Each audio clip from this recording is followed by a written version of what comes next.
గుట్ట ఒక సాహస యాత్ర. మరి ఆ యాత్రలో ఎదురైన ఎన్నో సవాళ్ళు.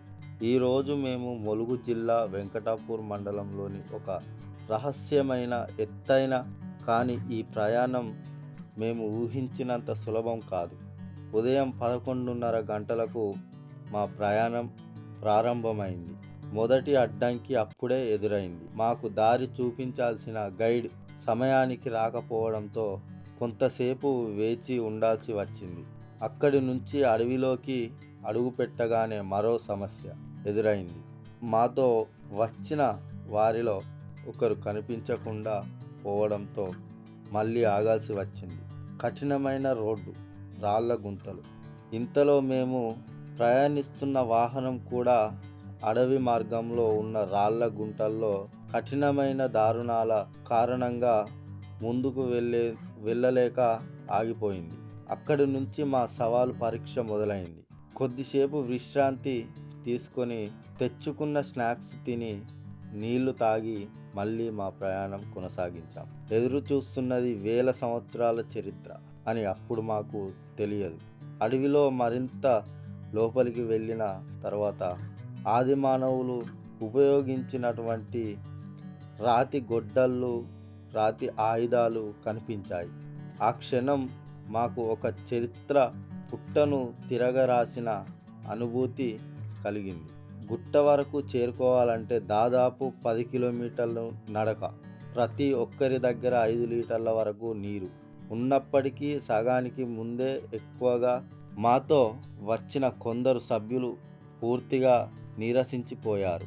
అందుకే చెట్టు నీడలో కొంతసేపు విశ్రాంతి తీసుకొని మళ్ళీ ముందుకు సాగాము. కానీ అసలు సవాలు ఇంకా మిగిలే ఉంది. గుట్ట మధ్యలోకి చేరేసరికి కొందరు తీవ్ర అలసటకు గురయ్యారు. మరొక సభ్యుడు డిహైడ్రేట్ కారణంగా వాంతులు కూడా చేసుకున్నాడు.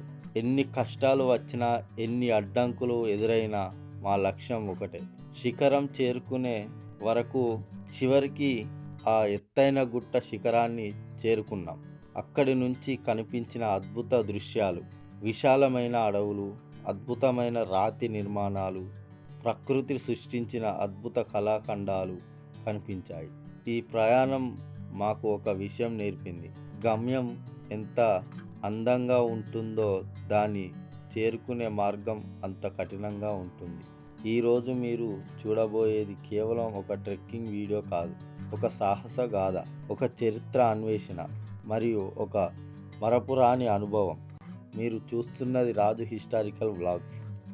వీడియోను చివరి వరకు చూడండి, ఎందుకంటే ఈ గుట్టపై మేము కనుగొన్న కొన్ని ఆశ్చర్యకరమైన విషయాలు మీకోసం ఎదురు చూస్తున్నాయి.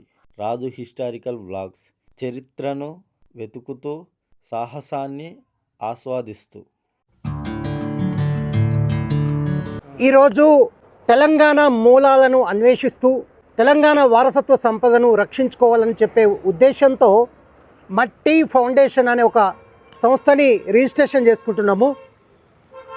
ఈ సందర్భంగా ఒక చారిత్రక ప్రాంతంలో ఆ రిజిస్ట్రేషన్ పత్రాలపై సంతకాలు చేయాలని అనుకొని ములుగు జిల్లా వెంకటాపూర్ అడవుల్లో ఒక కొండపైన రాక్ పెయింటింగ్స్ దగ్గర మేము ఆ పత్రాల మీద సిగ్నేచర్ చేసి రిజిస్ట్రేషన్ ఆఫీస్కి అప్పచెప్పాలనుకుంటున్నాం. అట్లాగే ఈరోజు ఏంటంటే బ్లూ మూన్ డే అంటారు. అంటే మే నెలలో వచ్చే 2వ పౌర్ణమిని బ్లూ మూన్ డే అంటారు.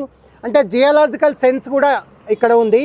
ఆర్కియలాజికల్ అండ్ జియోలాజికల్ సెన్స్తో కూడుకుంది కాబట్టి ఈ రోజును ప్రత్యేకంగా మేము ఎంపిక చేసుకున్నాం. ఒకసారి మా బలగాన్ని కూడా పరిచయం చేస్తాను. నాతో పాటు ప్రతాప్ ఉన్నాడు, దేశెట్టి జితేందర్ ఉన్నాడు, వినయ్ గోలి ఉన్నాడు, ఓంకార్, మహేష్ అండ్ అడ్లకొండ రాజేష్, తర్వాత నాగరాజు ఉన్నారు, ప్రభంజన్ ఉన్నాడు, ఇక్కడ విఘ్నేష్ ఉన్నాడు, తర్వాత నరేష్ ఉన్నారు, తర్వాత నాతో పాటు నా మిత్రుడు బొపారపు ఉన్నాడు. ములుగు జిల్లా వెంకటాపూర్ మండలంలోని ఒక అడవి ప్రాంతంకి అయితే వెళ్ళబోతున్నాం. అక్కడ ఆది మానవుల వాళ్ళు వేసిన పెయింటింగ్స్ అయితే ఈరోజు అయితే చూడబోతున్నాం. నేను మనతో పాటు అయితే మన టీం మొత్తం అయితే ఉంది. ఈరోజు అయితే టీం అంతా కలిసి అయితే ఇదైతే ఎక్స్ప్లోర్ చేయబోతున్నాం. ఆది మానవులు వాళ్ళ ఆ కాలంలో వేసిన పెయింటింగ్స్ అయితే. వీడియోని అయితే ఎక్కడ స్కిప్ చేయకుండా చూడండి, చాలా ఇంట్రెస్ట్గా ఉంటుంది. చలో.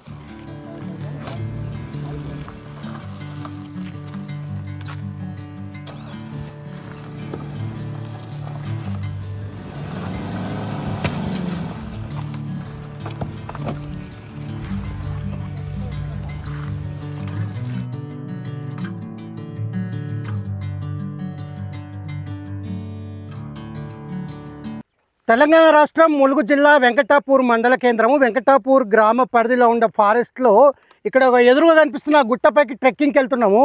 అయితే ఇక్కడ ఒక ఆది మానవులు స్వయంగా తాము చెక్కినటువంటి ఒక రాతి పనిముట్టు కనిపిస్తోంది.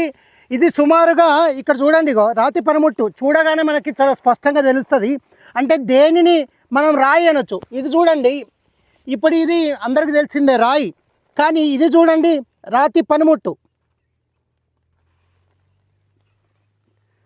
మనిషి ఆ రాయిని తొలిచినట్టుగా కనిపిస్తుంది. మీకు పెచ్చులు పెచ్చులుగా ఊడిపోయినవి ఎడ్జెస్ చూడండి. ఈ రాయి ఏమో ప్రకృతిలో దొరికే సహజ సిద్ధమైన రాయి.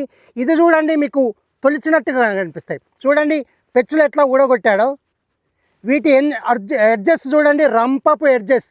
అంటే ఇలా కొయ్యడానికి, ఇట్లా గట్టిగా కొట్టి ఆ మాంసాన్ని కట్ చేయడానికి ఉపయోగపడే రాతి పనిముట్టు. సుమారుగా బిఫోర్ కామన్ ఎరా, సామాన్య శకం ఒక 30 సంవత్సరాల పరిధి, అంటే మధ్యశిలాయుగం ఆ పరిధిలో ఇది కనిపిస్తుంది చూడండి. అంటే మేము ఇక్కడ ఆదిమానవులు వేసిన పెయింటింగ్స్ కోసం వెళ్తున్నాము. ఆ క్రమంలో ఈ రాతి పనిముట్టు దొరికింది. అంటే ఎంత ప్రాచీన చరిత్ర ఉందో వెంకటాపూర్ మండల కేంద్రానికి. మరి గ్రామస్తులారా, ఇది ఇప్పుడు ఈ రాతి పనిముట్టు ఎక్కడ భద్రపరచాలి? అందుకే ప్రతి గ్రామంలో ఒక సోషల్ ల్యాబ్ ఉంటే ఇది ఆ పాఠశాలలో భద్రపరచబడుతుంది. కానీ మనకు ఒక సందేహం ఉంటుంది, ఆర్కియాలజికల్ మ్యూజియంకి ఇవ్వచ్చు కదా అంటే ఇవ్వచ్చు.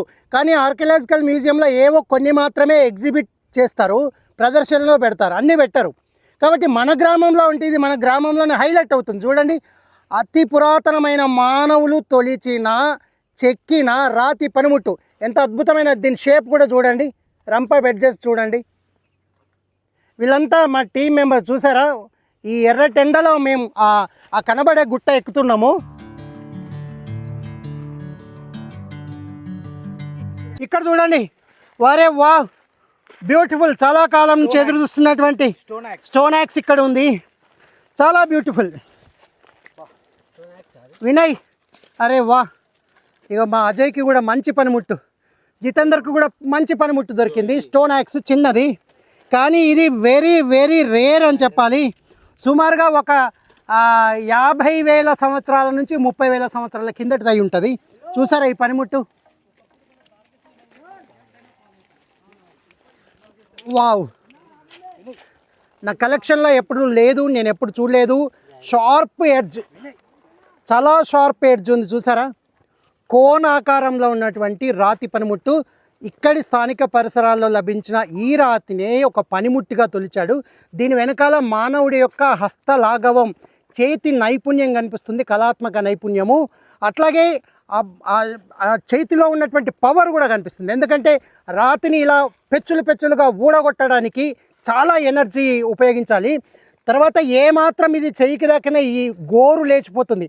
అందుకే చాలా హస్తలాఘవంతో ఈ రాతి రా మెటీరియల్ని పట్టుకొని ఇలా తొలచడం వల్ల ఈ రాయి తయారైంది. చూడండి ఎంత షార్ప్ ఎడ్జ్ ఉందో. చెప్పానుగా 50,000 సంవత్సరాలు బిఫోర్ కామన్ ఎరా, 50,000 సంవత్సరాల నుంచి 30,000 సంవత్సరాల మధ్యలో ఉంటుంది. ఇదే కాలంలో ఇంత సూక్ష్మరాతి పనిముట్టు చెక్కింది. చూసారా, మనిషి యొక్క అవసరము ఎన్ని నేర్పుతుందో. అందుకే మనం చిన్నారులను ఏం చేద్దామంటే అనేక అవసరాలకు గురి చేయాలి. వాళ్ళ అవసరాలను ఎప్పుడు తీర్చకూడదు. వాళ్ళంతటా వాళ్ళు వాళ్ళ అవసరాలను తీర్చుకునే ప్రయత్నం చేయాలి. చూడండి, మా నాగరాజుకు కూడా ఇంకొక పనిముట్టు దొరికింది. చాలా పనిముట్లు ఉన్నాయి ఈ ప్రాంతంలో. ఇక చూడండి, ఇక్కడే ఉన్నాయి. ఇది కూడా ఒక పనిముట్టే. ఇది కూడా పనిముట్టే. ఇక చూడండి, అరే వావ్, ఇంకొక రా మెటీరియల్ దొరికింది. చూడండి ఎన్ని పనిముట్లు దొరికినాయో. మరి ఇంకా మా టీం ఇంకా ఎన్నిటిని ఎక్స్ప్లోర్ చేయనుందో. ఇంకా గుట్టపైకి వెళ్తే కొత్త చరిత్ర మనం అందించబోతున్నాము. ఏవో అక్కడ కూడా ఒక రాయింది. ఆహా, సుర్రున కాలుతున్నాయి. ఇది కూడా అదే. ఇగో రా మెటీరియల్. ఇది రాతిని 2 ముక్కలుగా చేశాడు. ఇది పనికిరాదని చెప్పి దీన్ని వదిలేశాడు. ఇది కూడా రా మెటీరియల్ ఉంది. పూర్తిగా మనకు పక్కాగా కనిపించింది ఏంటిది, ఇంతకుముందు చూపించాం కదా ఆ పనిముట్టు మాత్రమే. ఇది కూడా అదే. ఇగో ఇది రా మెటీరియల్ అన్నమాట. చూడండి, ఈ స్మూత్గా ఉంది కదా, ఈ రాయి ఇలా రౌండ్గా ఉంటుంది. మీకు రాతి పనిముట్టు ఎట్లయితుందో చూడండి. ఇగో ఇలా ఒక రాయి ఉంటుంది, ఇలా ఒక రాయి ఉంటుంది. రాయిని తొలిచే క్రమంలో ఇలా ఏర్పడుతుంది ఈ రూపము. తర్వాత ఇగో ఇక్కడ చూడండి, ఈ రూపానికి చెక్కుతాడు. చివరగా మనం అనుకున్న రూపానికి వస్తుంది. ఓకే, చూస్తూ ఉండండి మొత్తం ఈ గ్రామ చరిత్రనంతా. Thank you.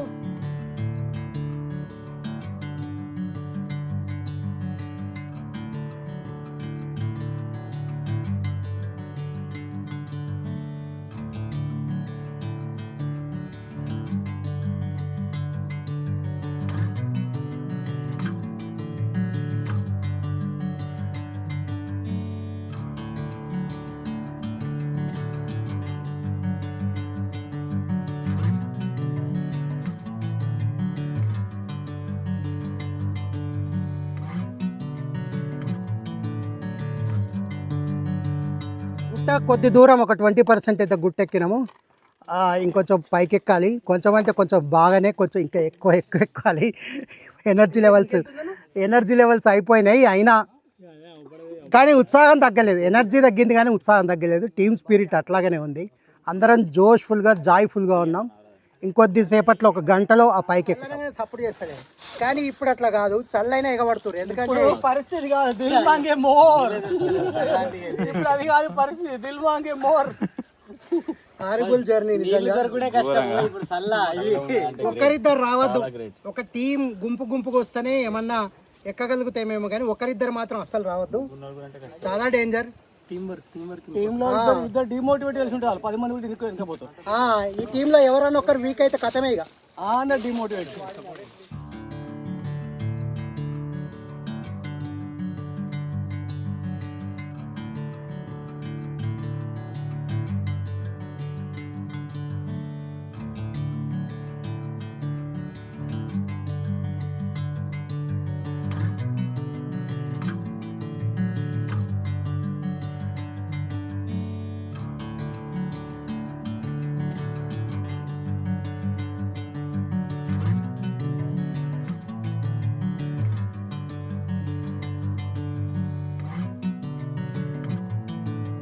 ఎంతో కష్టపడ్డ తర్వాత మాత్రం మనమైతే ఈ రాక్ పెయింటింగ్స్ కాడికి అయితే రావడం జరిగింది. ఇవి అయితే ఆది మానవులు వేసిన పెయింటింగ్స్. ఇక్కడికి రావడానికి దగ్గర మా దగ్గరనైతే ఒక 15 నుంచి 20 లీటర్స్ వాటర్ అయితే అయిపోయినాయి. మనిషికి 4 లీటర్స్ అయితే మ్యాక్సిమం తాగినాం. అట్లా అంత కష్టపడ్డాం ఇక్కడికి ఎక్కడానికి అయితే. ఒకసారి మీరు కింది వైపు కూడా చూసుకోవచ్చు, ఎంత హైట్లో ఉన్నాం అనేది కూడా మీకైతే చూపెట్టడం జరుగుతుంది. ఇక్కడికైతే మన discovery man Reddy Ratnakar Reddy sir కూడా వస్తున్నాడు, ఇప్పుడే ఎక్కుతున్నాడు. అతను ఎక్కిన తర్వాత వీటి గురించి పూర్తి డీటెయిల్స్ అయితే మీకైతే వివరించే ప్రయత్నం చేస్తా. Thank you.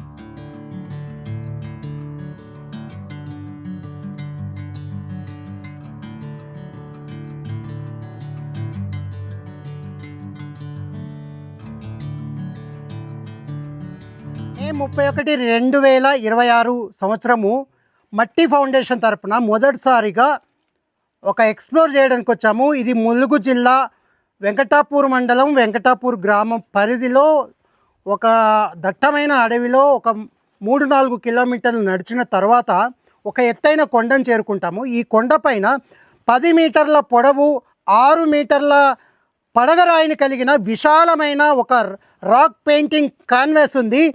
ఇది చాలా అరుదుగా కనిపిస్తాయి ఇక్కడ ఉన్న చిత్రాలను చూస్తే.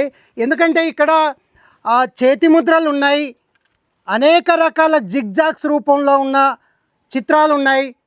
సర్పిలాకారంగా సూర్యుడిని పోలిన చిత్రము, చంద్రుణ్ణి పోలిన చిత్రము. ఇక్కడ చూడండి మనకి చేతి ముద్రలు కనిపిస్తున్నాయి. ఇక్కడేమో ఒక 4 వృత్తాలు కనిపించి చుట్టూ ఒక 5 సర్కిల్స్ కనిపిస్తున్నాయి.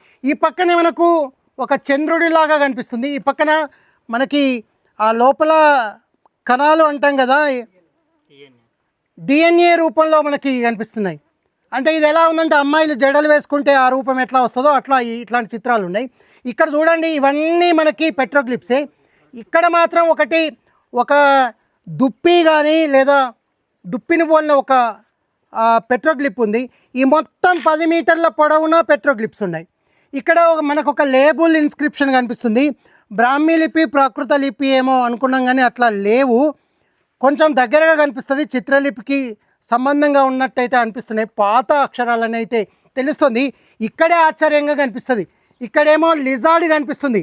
కానీ ఈ లిజార్డ్ యొక్క రూపం ఏంటంటే కిందకు వచ్చే వరకు ఊసరవెల్లిలాగా తోకను చుట్టుకుంది సర్పిలాకారంగా. ఇది ఇక్కడ ఆసక్తికరంగా కనిపిస్తాయి. ఇక్కడ మనకు జెల్లీ ఫిష్ కనిపిస్తుంది. చూడండి జెల్లీ ఫిష్ ఇక్కడ గీతలు ఉన్నాయి. 1 2 3 4 5 6 7 జెల్లీ ఫిష్ పైకి వెళ్ళినప్పుడు బట్టి కింది యొక్క తోకలు ఇట్లా ఎడ్జెస్ విచ్చుకుపోయి ఉంటాయి కదా, అట్లా జెల్లీ ఫిష్ కనిపిస్తుంది. ఇక్కడ చూడండి ఆక్టోపస్ కనిపిస్తుంది. ఈ పక్కన మనకి పాండవుల గుట్టలో పైన డాల్ఫిన్స్ను పోలిన చిత్రాలు ఒక 3 కనిపిస్తాయి. ఇక్కడ చూడండి ఇక్కడ జెల్లీ ఫిష్, ఆక్టోపస్, ఇక్కడ ఎముకను పోలిన చిత్రం ఉంది. ఇది కూడా పాండవుల గుట్టలో ఇలాంటి ఎముకను పోలిన చిత్రాలు కనిపిస్తున్నాయి. ఇక్కడ చూడండి మనం హెడ్ ఫోన్ పెట్టుకుంటాం కదా, లేదా మెడలో స్త్రీలు కంటే అని ఒక ఆభరణం ధరిస్తారు, దాన్ని పోలిన చిత్రం ఇక్కడ కనిపిస్తుంది. ఇక ఈ కింద మొత్తం చిత్రాలే. ఇక్కడ చూడండి తాబేలు, అంటే సముద్ర జంతువులు అడవి జంతువులు అన్నీ కలగలిపి ఇక్కడ ఉన్నాయి. ఇక్కడ మనం కొన్ని చిత్రాలను చూస్తే ఎరుపు, ఇక్కడ చూడండి ఎరుపు చిత్రము, తెలుపు రంగు చిత్రాలు, నలుపు రంగు చిత్రాలు, రెడ్, వైట్, బ్లాక్ 3 కలర్స్ ఉపయోగించాడు ఇక్కడ. ఇది కూడా ఎముకను పోలినట్టుగా ఉన్నటువంటి చిత్రమే, కానీ 3 రంగులను ఉపయోగించాడు. ఈ డార్క్ రెడ్తో పాటు బ్రౌనిష్ అంటే ఆరెంజ్ కలర్ రెడ్ కూడా కలిపాడు. అంటే 4 రంగులు ఇక్కడ మనకి కనిపిస్తున్నాయి. ఇక్కడ చూడండి ఒక సూర్యుని పోలిన చిత్రం, అనేక రేఖలు కిరణాలను కనిపిస్తున్నాయి ఈ పక్కన ఈ చిత్రము. ఈ పైన మొత్తం ఈ పడగరాయి ఇసుకరాయితో కూడుకొని ఉంది. ఇది ఈ గాలికి వాతావరణ శైథిల్యం చెంది ఈ ఇసుకరాయి ఊడిపోవడం వల్ల ఈ చిత్రాలన్నీ చెదిరిపోతున్నాయి. అందుకే ఈలోపే మనం ఈ చిత్రాలను సందర్శించాలి, ఈలోపే మనం ఈ స్థావరాన్ని కాపాడుకోవాలి. ఇంకా చాలా దూరం ఉన్న ఈ చిత్రాలను మనం పరిచయం చేసుకుంటూ పోదాము. ఇక్కడ చూడండి బ్లాక్ కలర్ చిత్రాలు కనిపిస్తుంది, చాలా చిత్రాలు. ఇంకా ఇవి ప్రధాన చిత్రాలు. పాండవుల గుట్టలో ప్రధాన చిత్రాలు మనకి జింకలైతే, ఇక్కడ ప్రధాన చిత్రాలు బల్లులను పోలిన తోక కలిగిన మనుషుల చిత్రాల వల్ల కనిపిస్తాయి. ఇక్కడ చూడండి 1 2 ఇక్కడ 3 చిత్రాలు. ఈ 3 చిత్రాలు 3 రకాలుగా కనిపిస్తున్నాయి. ఇక్కడ మళ్ళీ ఐ లాంటి లెటర్ ఒకటి బ్లాక్ కలర్తో కనిపిస్తుంది. ఈ చిత్రం చూడండి, ఇవి పాండవుల గుట్టలో జింకల పైన ఈ చిత్రాలు కనిపిస్తాయి. అంటే ఒక పందిరిలాగా కర్రలతో పాతినట్టుగా ఒక పందిరిలాగా కనిపిస్తుంది. ఇట్లాంటివి ఒక 7-8 ఉన్నాయి ఇలాంటి చిత్రాలే. ఇక్కడ చూద్దాము, ఇక్కడ పెట్రోగ్లిప్ రూపంలో ఉన్న ఉడుము లేదా అట్లాంటి చిత్రం కనిపిస్తుంది. ఇక్కడ ఈ చిత్రం చూడండి, ఇప్పుడు ఉన్నటువంటి 3 రకాల ఉడుము లేదా మనిషి ఆకారం పోలిన చిత్రాలు ఉన్నాయి కదా, ఇక్కడ తలకి అనేక రేఖలు ఇచ్చాడు, ఇక్కడ తోక ఇచ్చాడు, చాలా స్పష్టమైన తోక. అంటే టాడ్పాల్ తోక కప్ప అంటాం కదా, ఆ తోక కప్ప కాదు, చిన్న తోక ఇచ్చాడు, ఉడుమును మనకు పోల్చి ఉన్నాడు. ఇక్కడ నుంచి సరిగ్గా ఈ చిత్రం దగ్గర నుంచే ఒక పాము బయలుదేరింది. మామూలుగా పాము అనడానికి లేదు, ఇది ఒక పెద్ద కొండ చిలువ. ఎంత పెద్ద కొండ చిలువ అంటే ఒక్కసారి కొండ చిలువను మీకు ఎంత పొడవు ఉందో చూపిస్తా. ఇక్కడ తల భాగం నుంచి స్టార్ట్ అయ్యి ఇలా జిగ్ జాగ్గా కదులుతూ ఇక్కడికి వెళ్ళి ఇలా మలుపు తీసుకుంటూ ఇక్కడ మరొక మలుపు తీసుకొని చివరిగా ఇక్కడికి వచ్చింది. ఇక్కడ లేబుల్ శాసనం కనిపిస్తుంది. ఇట్లాంటి లేబుల్ శాసనం అటొకటి ఉంది, తిరిగి ఇటొకటి ఉంది. ఈ లేబుల్ శాసనం చివరిలో ఇలాంటి తోకలాగా ఒక వృత్తం తిరిగింది కదా, ఇట్లా అక్కడ కూడా ఇలాంటి చిత్రం కనిపిస్తుంది. ఇంకా ఇదంతా కూడా సెడిమెంటరీ రాక్. సెడిమెంటరీ రాక్ అంటే ఇసుక రాతితో ఏర్పడేటువంటి గుట్టలు అన్నమాట. ఈ చిత్రమే పాండవుల గుట్టలో చాలా ప్రముఖంగా కనిపిస్తుంది. ఇలా గీతలు 4 గీతలు ఉండి పైన ఒక డబ్బా ఒక బాక్స్ కనిపిస్తుంది. ఈ చిత్రాలలోనే 2 జింకలు కనిపిస్తాయి. పాండవుల గుట్టలో 1 కనిపిస్తే ఇక్కడ అనేకం ఇలాంటి చిత్రాలు కనిపిస్తున్నాయి. ఇంత అతి పెద్ద కాన్వాస్ అన్నమాట. ఈరోజు మా మట్టి ఫౌండేషన్ తరపున ఇక్కడ గైడ్ మా రాజు ఉన్నాడు. రాజు ముందుగా మాకు చెప్తే మా టీం మొత్తం వచ్చాము. అయితే ఇక్కడ ఇంకొక ప్రత్యేకమైన ప్రోగ్రాం ఏంటంటే మా మట్టి ఫౌండేషన్ రిజిస్ట్రేషన్ ఫామ్ మీద మొదటిసారిగా ఈ చారిత్రక ప్రాంతం మీద సిగ్నేచర్ చేయాలనుకున్నాము. ఈరోజు బ్లూ మూన్ డే, అంటే మే నెలలో రెండు పౌర్ణమిలు ఏర్పడితే రెండవ పౌర్ణమిని బ్లూ మూన్ డే అంటారు. ఇది ఈరోజే. పొగాకు వ్యతిరేక దినోత్సవం కూడా ఈరోజే. కాబట్టి ఈ ప్రత్యేకమైన సందర్భాన్ని పురస్కరించుకొని ఈ చారిత్రక ప్రాంతం దగ్గర మా మట్టి ఫౌండేషన్ సంబంధించిన మొత్తం మెయిన్ బాడీ అనమాట, వీళ్ళందరూ ఆ ఫామ్ మీద సిగ్నేచర్ చేస్తున్నారు. మరి ఇక్కడ మా మిత్రులందరినీ చూద్దాము. ఇక్కడ విఘ్నేష్ ఉన్నాడు, జితేందర్, నాగరాజ్, మా గైడ్ రాజ్, ప్రభంజన్ గారు, అడ్లకొండ రాజేష్, మహేష్, ఇక్కడ ఓంకార్, అక్కడ వినయ్ గోలి, ఇక మాకు వీడియో తీస్తున్నది బొప్పారం రాజు. వీళ్ళందరూ కూడా మా టీం అన్నమాట. ఇంకా ప్రతాప్ కిందనే ఉండిపోయిండు, రజాకు కూడా కిందనే ఉండిపోయారు. చాలా హారిబుల్ జర్నీ. ఎప్పుడు కూడా ఇది ఎట్లా అంటే ఏటవాలుగా లేదు, కంప్లీట్గా తాడి చెట్టు వల్ల నిటారుగా ఉంది. చాలా ప్రమాదకరం. పిల్లలు, మహిళలు, 50 ఏళ్ళు దాటిన వారు ఎవరు ఇక్కడ వచ్చే సాహసం చేయకండి, ప్రమాదకరంగా ఉంది. ఒకవేళ వస్తే చలికాలంలో రావాలి, కానీ చెట్లు ఎక్కడానికి అవకాశం ఇవ్వవు. ఎండాకాలంలో వస్తే 5 లీటర్ల బాటిల్ కూడా సరిపోదు. ఏమంటాం, డీహైడ్రేషన్. మా సభ్యుడు కూడా డీహైడ్రేషన్కై 2 సార్లు వామిటింగ్ కూడా చేసుకున్నాడు. మేము చాలా జాగ్రత్తలు తీసుకోవాల్సి వచ్చింది. అప్పటికి చల్ల బాటిల్, జావా, డేట్స్, ఇంకా స్నాక్స్, వాటర్ బాటిల్స్ ఇవన్నీ కూడా మేము తీసుకొని వచ్చాం. కాబట్టి మేము కొంత ఎనర్జెటిక్గా ఉన్నాము. ఇప్పటికైతే బాటిల్లో నీళ్ళు ఏం లేవు. ఈ పైన రింగింగ్ రాక్ కూడా ఉంటుంది, అది కూడా చూడాలి. ఒకసారి చూడండి ఎంత అద్భుతమో. కానీ ఇంత చారిత్రక ప్రాంతాన్ని మీరు తప్పనిసరిగా చూడాలి. ఒక టీమ్గా రావాలి, గైడ్ లేకుండా అస్సలు రాకండి. రైనీ సీజన్లో చెట్లు ఏపుగా పెరిగిన కాలంలో రావద్దు, తోవ తెలియదు. ఇది దట్టమైన అటవీ ప్రాంతం, తోవ తెలియని ప్రాంతం. జాగ్రత్త. Thank you.